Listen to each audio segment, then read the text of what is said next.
Once upon a dream. Sing to me, O Muse. The princess immediately took him by his hand and walked him around until they found her. The mother, unconcerned, it was a small village with no real place to get lost, gave her thanks, and the boy kept staring back at the princess, awed by his royal rescue. Everyone laughed, and the dance restarted, and Aurora Rose was back with Philip. When it was time for him to swing her around, he put his full hand on her waist, thumb curving around her back so he had her entirely. She could feel the heat from his palm through the rich cloth, and found herself swaying so he was supporting more of her weight than he really needed to, as if she would fall if he let go. When he put his other hand on her waist to lift her up from the ladies' jump, he whispered in her ear. She didn't understand what he said at first, too focused on his lips, just touching her ear, his warm breath on her cheek. Your dress. She looked down when her whirling brain finally translated it. She no longer wore the meringue-like light blue ridiculous thing. It was instead a strange mix of her outfit when she lived in the forest and what she had escaped the Thorn Castle in.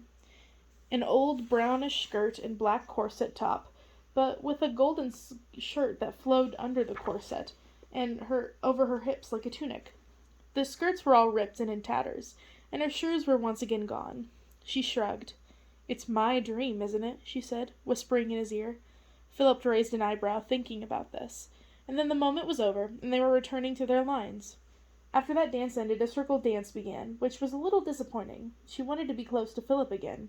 But a dance was a dance, and she was having fun, so she joined in that one anyway, and the other one after that, and the one after that. Philip bowed out after a couple, his constitution for such diversions not as hardy as hers. He toasted her from the sidelines and was polite but not encouraging to the local girls who flirted madly despite his reticence. Finally, he was forced to retreat to a quieter area where the horses were tied up and the carts and wagons were parked for the evening. The princess eventually took a break, collapsing next to Philip on a pile of hay, leaning her hot and exhausted body next to him. Rose, Philip began. I know, we need to go, she sighed, slugging down the last of his wine. Well, I don't know. He cast a worried look at the sky. It was now fully dark and the stars were out. The bonfire blazed bright orange and the red against the sky, smoke hazing heavens. Maybe we should spend the night here. It seems safe. I worry about another direct attack from... He stopped what he was saying when a funny-looking man approached him. He had been hidden beside the prettiest of the covered wagons. Peeling paint decorated the sides on a landscape of mountains against a blue sky. Once brightly colored pennants still flapped bravely. The man was certainly not a local. His dress was just a trifle too fine and too untouched by the dirt a farmer or a woodsman's life involved. His face was different, too, with a pointier nose and light blue eyes. He wore a multicolored cap that he touched when he sat down across from them. A fine night for a village dance, said he. Aye, Philip said. It is indeed. You don't seem like you're from this village, though. You don't neither, the man retorted, but toasted with his mug, a slightly dented metal one. People say you're from the castle over there, the one where the witch keeps everyone prisoner. Yes, the princess said. We escaped. We're going to get help. And where are you from? Philip pressed. All over, my lad, all over. I'm Osray, the traveling merchant, the man said, getting up and giving a little bow. Peddler of delights and displayer of fantastic finds. People come from all over when they hear I'm in town. Take a grander look at my wondrous wares. Really, Philip said. He didn't quite say it in disbelief, but Aurora Rose gave him a small kick anyway. Oh, I can see you're a sophisticated gentleman, Osray said with a smile. You've a sword of steel and have probably all sorts of boys' toys at home, but I've been to the east and beyond, lad. I've been to Alexandria and Shanghai and Persia. I've traded with those who have been to Raleigh and Carcosa. Tell me, have you ever seen anything such as this? Like a magician, he pulled out of nowhere a delicate wire bird cage, tiny and bell-shaped, but on the golden perch inside was a real bird at all. It was a metal one, shiny and faceted like a gem. It had bright emeralds for eyes and a beak carved out of onyx. Amazing, Philip said in wonder, putting his head closer for a better look. Oh, that's nothing. Get a listen to this. Osray pressed a stud in the side of the cage, and suddenly the bird came alive. It cocked its head and flapped its wings. Then it opened its beak and let out a pretty little trill, like a real bird. "It's wonderful," the princess breathed. "She can sing real songs, too," Osray said, with a proud smile. "Not like you and me know, but the songs from around this great country, but songs nevertheless. Quite the companion on the long dusty roads." He sighed, setting it down on the hay bale in front of him, so the prince and princess could continue to admire it. "That was one from one of my trips long ago, to the east. Don't do that so much no more. Mainly I come through these parts a couple times a year on regular rounds. Sell the good folks things they can't get here. Knives, pots, the usual housewares. Pretty cloth from the city, and I pick up the things they can't get in their cities. Mushrooms, wild herbs, the usual. Thought I'd stay for the party, but I'll be on my way tomorrow." "Really?" Aurora Rose asked excitedly, finally drawing her eyes away from the bird and looking meaningfully at Philip. "Maybe we can travel with you, for safety. You can hide us in your wagon." Osray looked away, down at his drink, then over their heads toward the woods. Not that you wouldn't make pleasant enough company, but I'm afraid I've no desire to get the attention of that evil fairy back in there." Philip frowned. "You know she will find out who helped you," the man protested. "Her spies are everywhere. I'm a coward, yes, but I survived through more kingdomly squabbles and troubled times than many in my profession." "We're not asking you to take us all the way through the woods," the prince said. "Just part of the way. To the crossroads after the granite escarpment. We can part there." "We can pay you," the princess added. Somehow." Osray started getting twitchy. "If I was to take you, I couldn't take payment, now could I?" he said, thinking desperately. "Not for helping the two of you on your noble quest. It would have to just be a good deed, unless it gets me killed, in which case it was stupid. "It's a good deed," the princess suggested. The man finally shook his head and stood up. "Well, I'll leave it to the fates, like I always do. That way I don't make the decision myself. I can give myself up to what the gods will." "How's that?" Philip demanded. "Well, can you sing, pretty bird?" the man asked, cocking his head at the princess. "Yes, but—" "So we have a singing contest," Osray declared. "You against my own pretty bird here. You win, I'll take you wherever you want, and as far as you want. I win, I'll take your man's pretty sword and hilt there." Philip put his hand protectingly at his belt. "We'll have no way to defend ourselves." "If you think a sword will defend yourself from Maleficent, you've already lost," Osray observed wryly. Philip shuffled his legs in exasperation and didn't contradict him. "I'll wind her up once. Whoever sings longer without repeating a song wins. Is it a deal?" Philip looked at Aurora Rose. The princess tried very hard not to roll her eyes, a habit she had picked up from the otherwise expressionless Liana. The contest was a cinch. Singing was her thing. Folk songs, religious songs, foreign songs, whatever the fairies taught her, whatever her music tutor or the minstrel did, even her own made-up songs to while away the hours in the woods or her concerts in the castle. In fact, this was very much like one of her performances, just with higher stakes. "Absolutely," she said. "I'll even have the little wonder go first," Osray said, inserting a silver key into the thing's neck and winding. "Sort of gives you a head start." The bird tipped back and forth once or twice in its perch, almost like a real one, but its movements were jerky and sudden, and its eyes didn't move, nor did it cock its head suspiciously at its audience, the way a real one might have. The carved gem beak opened, and it began to sing. The music that emerged was beautiful and perfect and unworldly, like tiny bits of metal or glass tinkling on a stone floor in surprising order. The notes were a little strange in the princess's ears, but she absorbed the new sounds eagerly, to try them for herself later. It was a happy little tune, just the sort of thing you would imagine a pretty wind-up toy would play. And all too soon, it was over. "Your turn, young miss," Osray said with a little bow. For now, the princess wouldn't show off. She would just concentrate on winning. Without thinking, she sang, "Danse, danse, dame jolie," the last words from the minstrel before Maleficent's guards had hauled him away, in memory of him. She sang the whole thing through, which he didn't have a chance to. She felt rather than saw Philip watching her, enchanted. When she finished, even Osray touched his cap again. "That was amazing, miss, if you don't mind me saying." "Rose, I've heard you sing before, but—" Philip was at a loss for words. "Your voice is so sweet, like an angel or something perfect and pure." She blushed. "All right, Bertie's turn," Osray said. It sang again, another happy, sprightly tune. The princess sang again, a comic, but not too bawdy, ballad to match its tone. The bird sang again. Its tunes grew more complicated. Sometimes it sang 2 notes at once to make a little chorus with itself. The princess wasn't concerned in the slightest.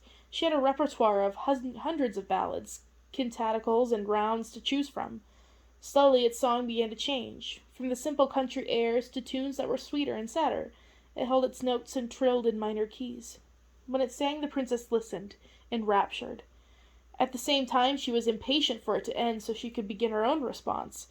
It was almost like she didn't even care about the contest anymore. Finally, it sang a song so sad that even the wind-up bird's unnatural notes brought tears to all of the listeners' eyes. Aurora rose at an equally sad, shaky rejoinder. The thing paused for a moment, fluttering its wings nervously. It had used up its library of music. Somewhat regretful the show was over, Philip turned to Osray. "Well, it seems like—" And then it began to improvise. Tentatively at first, it began to sing a sad little tune, as if it were truly distraught over almost losing the contest. But then little arias built on themselves, climbing higher and higher in dizzying complexity. The music turned joyful again as the wind-up toy sang its clockwork heart out. Without waiting for her turn, the princess joined in, eager to be part of such a beautiful song. Their duet was like nothing she had ever experienced. She thought she was following the bird, then maybe sometimes the bird was following her. Could a toy do that? Or was she imagining it? She sang notes she had never hit before, higher than she had ever dared. Song was her gift, and for the first time ever she was fully enjoying it. "Rose." Philip's voice came from far away, a little worried sounding. She almost laughed, almost missed a note. She would win the contest. The bird would wind down. But she hoped. Not yet. Her throat began to hurt a little. The bird trilled an arpeggio, then soared up and up. She sang a descant, and that climbed beyond. She closed her eyes and held a single note for what seemed like forever. She opened them to look at the night sky. Each of her notes, each of the bird's notes, rose and began a star. A little bit of her soul, her voice, caught and rose and would now glitter in the heavens forever. Why hadn't she seen this before? She could sing the sky. She held one note for so long that little flecks of blood came out of her mouth. It was perfect, not disturbing. Her blood became tiny red stars, joining the notes and other stars. She was part of it all, her body and spirit in the music and the universe. Then a single, irritatingly off and banal note ruined everything. The princess came to, forced to refocus her eyes closer to the earth. A tree branch resolved itself in black detail against the sky. Perched on it like a lump was a nightjar, an ugly, large-mouthed brown and black bird. It chuckled and whistled its ugly call out into the void. Was it looking at her? Its voice was scratchy and nuanced, unlike the toy bird. It carried. Over the fields and even above the blurry din of the village, danced and band. Instead of disappearing up into the sky or falling tinkling to the ground, the male bird was calling plaintively for a friend, for a mate. The princess forgot her song. Osray was looking at her intently. Otherwise, neither he nor Philip was moving, but the little mechanical bird kept singing and glittering and jerking back and forth in its cage. Its notes sounded jolly, silly, toy-like. Aurora Rose suddenly felt sick and pained, her throat burning. She blinked at the little wind-up bird. "That's it, then," Osray said, suddenly unfrozen. He spoke nervously. "You've stopped singing. You've lost the bet." Aurora Rose looked back at the nightjar. She raised up a graceful hand. There was no reason the carnivorous and mostly shy bird should leave its perch and alight on her finger. But it did. How did she know it was carnivorous? It burbled unhappily and did everything but rub its strange whiskered beak on her hand like a cat. She stroked the back of its head. "I'll have your sword," Osray continued. "There was no bet," Aurora croaked, her voice ruined. "Another trap. He tricking me. Singing forever." Philip looked confused at first. His gaze moved from Osray to his bird to the princess and her bird, and then back again. Then his voice went white with rage. "I should kill you where you stand," he swore, starting to pull out his sword. Aurora rose up in her hand, and the little brown and blackish bird flew away, saved by Creature of the Forest. They remembered her and found her, even in her dreams. Whatever happened, if she wound up alive and back in the real world, she would never, ever forget them, no matter what path her life took. Osway wasn't reacting in either the princess' threats or the turn the situation had taken. His eyes were now strangely opaque, like Lyanna's. "How did you get past the protective wards, demon?" Philip demanded. "Oh, everyone knows old Osray," the thing that obviously wasn't human said with a leer. "Everyone helps open the gates and lets him get his wagon through. You might say my current role fits like a second skin. No one sees through it." The princess coughed, the wounds on her throat itching and scratching. A small goblet of blood sprayed out onto the ground. "You do have a lovely voice, princess," Osray said with a nasty sneer. Philip made an inarticulate sound of rage. Before she could stop him, he drew his sword and drove the blade into Osray's heart. The thing that looked like a person squealed like a pig. He shuddered and vibrated and shook in a way that no normal creature did when it died. Black, oily smoke poured out of his eyes and nose and the wound on his chest. But unlike the others, his skin began to collapse. Great swaths of it bagged and pooled in dry puddles on the ground. The smoke dissipated with a hiss and a horrible smell.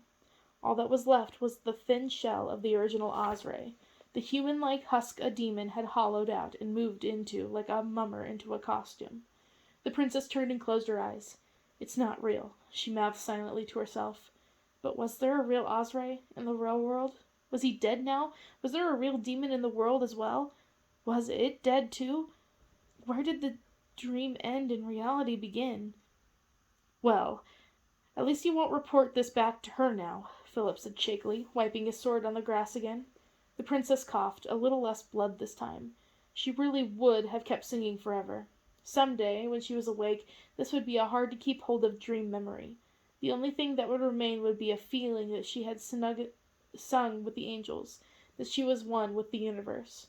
And she would never do it again. She wished she could talk so she could tell Philip how she felt, how Maleficent ruined everything and hurt her in ways she never expected, but it was too painful, in every sense of the word. "Let's get out of here," Philip suggested. "Hide until morning, in case there are more of her spies around. We'll go out of the far fields, keep warm in a haystack, maybe." She didn't argue, exhausted and dispirited and unable to speak. Out in the meadows, the last of insects of summer were chirping comfortingly, and the ground smelled of dry grass and clean dirt. The princess drew out of herself some marveling at all the sensations. But she was still caught in her memories of being stuck in the castle, where all was sterile and dead. Philip chose a large pile of hay and dug into it, making a little hollow for them. After she clambered in and settled down, he got into her, then pulled out his sword and placed it between them. She gave it and him a curious look. "They do it in fairy tales," he said. "You know, to keep from... It means that I can't... It's sort of symbolic. Oh, never mind. If anyone ever asks you about tonight, you can say there was a double-bladed sword between us and your chastity was safe." She raised her eyebrows at him wearily. It was a strange thing to be concerned about right then, considering none of this was even real. "Just forget about it. Go to sleep. Rest.